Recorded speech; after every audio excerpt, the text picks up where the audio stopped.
Assalamualaikum warahmatullahi wabarakatuh. Perkenalkan, nama saya Faris. Di sini saya akan membuat video tugas ujian akhir semester untuk mata kuliah Komunikasi Massa dan Media Baru.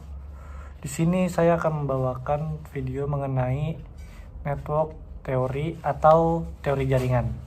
Jadi teori ini berfokus kepada bagaimana kebudayaan dan juga sosialisasi membentuk norma dan nilai dalam suatu kelompok sosial.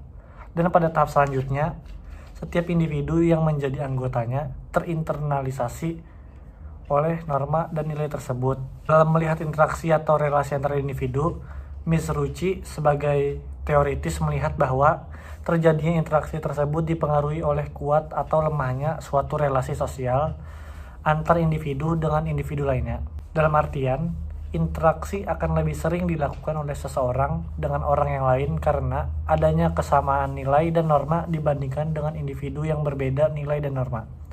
Dengan demikian, muncullah kohesi di antara sesama kelompok sosial tertentu yang memiliki kesamaan nilai dan norma. Setiap interaksi dilakukan di dalam suatu kelompok sosial pada akhirnya akan membentuk suatu keseimbangan struktur sosial. Hal inilah yang pada gilirannya membentuk suatu identitas bersama pada suatu kelompok sosial dalam sebuah struktur sosial. Adapun macam teori jaringan yaitu jaringan sosial. Jaringan sosial itu adalah sebuah pola dalam arti hubungan sosial yang dimiliki individu maupun kelompok, yang dimana pola hubungan tersebut memiliki sebuah keteraturan untuk bagaimana mereka bersikap dalam lingkungan masyarakat. Adapun menurut para ahli, yang pertama itu bernama Bert juga memberikan sokongan terhadap teori ini, tumpu bahwa setiap aktor yang memiliki tujuan-tujuan tertentu berada pada tekanan atau hambatan struktur sosial. Walaupun demikian, tetap saja ada relasi dialektik antara tindakan sosial individual terhadap perubahan yang terjadi pada struktur sosial yang ada. Dalam analisanya, digambarkan bagaimana struktur sosial dengan nilai dan normanya memberikan batasan mengenai mana yang boleh dan tidak untuk menentukan keinginan individu. Selanjutnya, individu pun mengkonfirmasi hal tersebut.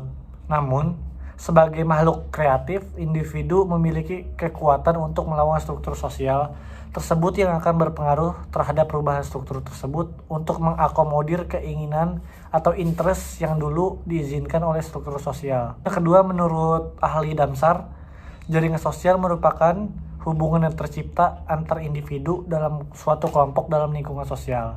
Lalu ada pula yang ketiga, yaitu menurut Wafa, jaringan sosial adalah sebuah keteraturan individu atau kelompok dalam berperilaku daripada keteraturan dan keyakinan tentang bagaimana mereka berperilaku.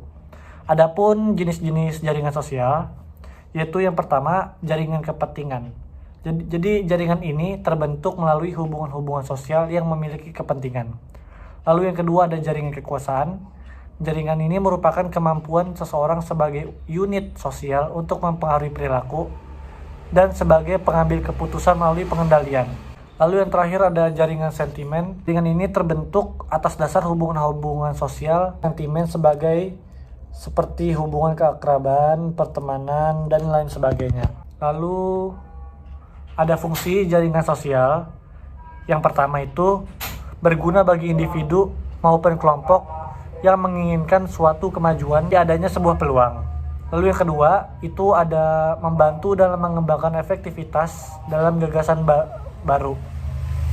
Lalu yang terakhir ada terjalinnya kerjasama antar individu maupun kelompok. Lalu ada contoh kasus dari teori atau teori jaringan, yaitu persoalan human trafficking atau perdagangan manusia di NTT atau Nusa Tenggara Timur.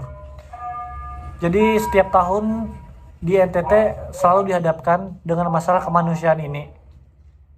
Bahkan NTT saat ini menjadi salah satu daerah dengan kasus trafficking terbanyak di Indonesia.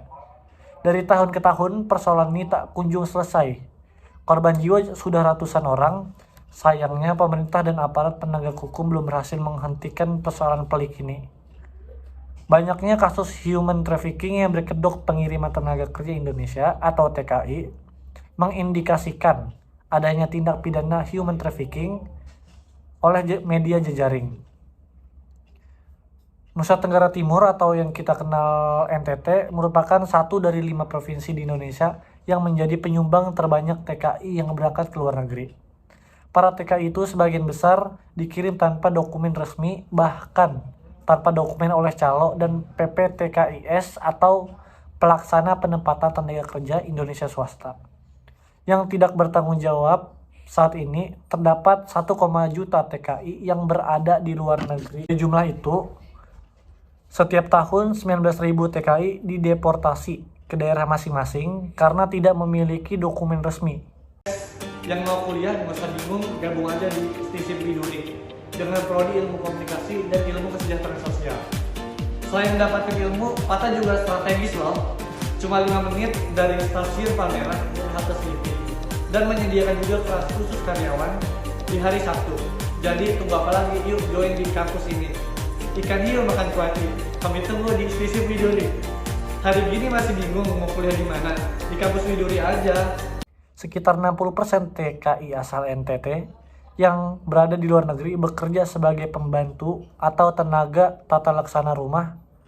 Terus meningkatnya jumlah korban human trafficking berkedok pengiriman TKI karena mereka yang direkrut adalah warga yang tinggal di daerah pedesaan dengan tingkat ekonomi, pendidikan, dan sumber daya manusia yang rendah.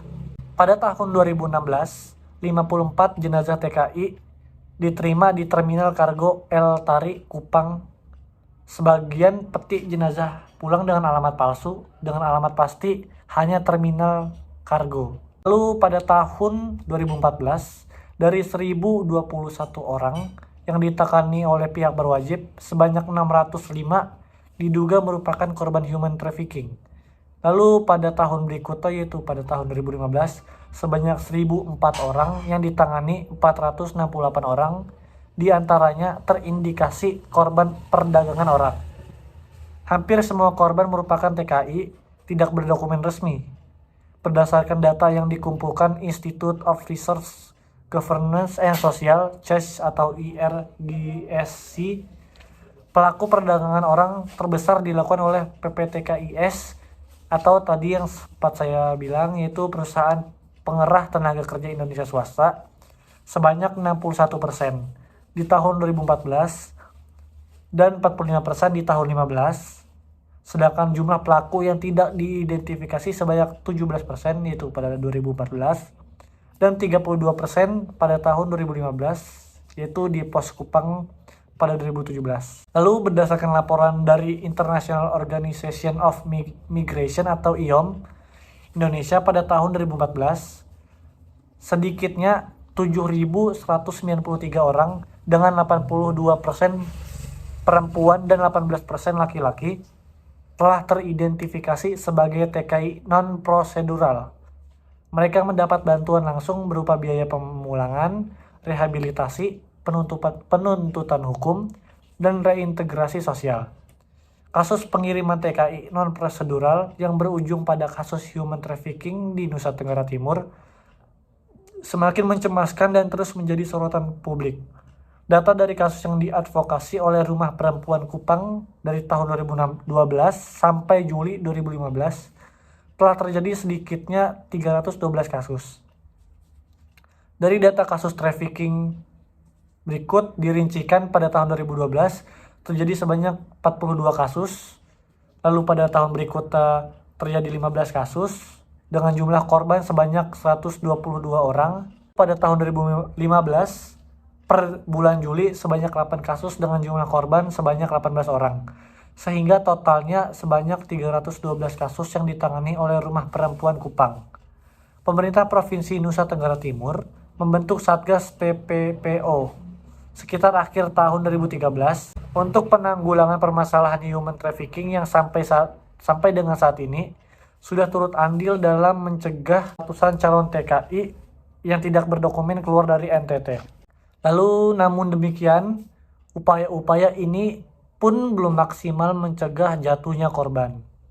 Usaha pemerintah yang lain adalah pembentukan LTSA atau Layanan Terpadu Satu Pintu dan program Desmigratif atau Desa Migran Aktif.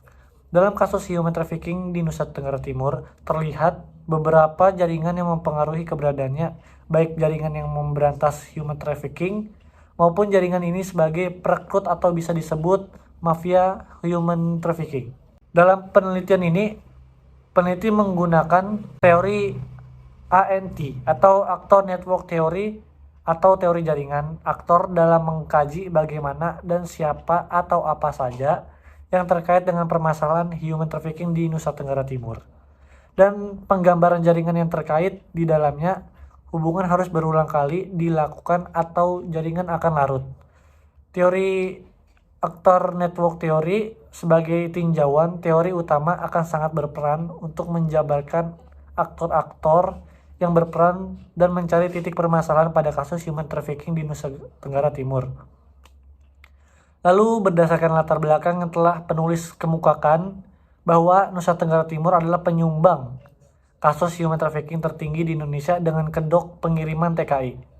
Maka penelitian ini difokuskan pada penggambaran tentang kondisi permasalahan human trafficking yang menimpa para TKI asal Nusa Tenggara Timur yang akan dianalisis dengan menggunakan teori ANT.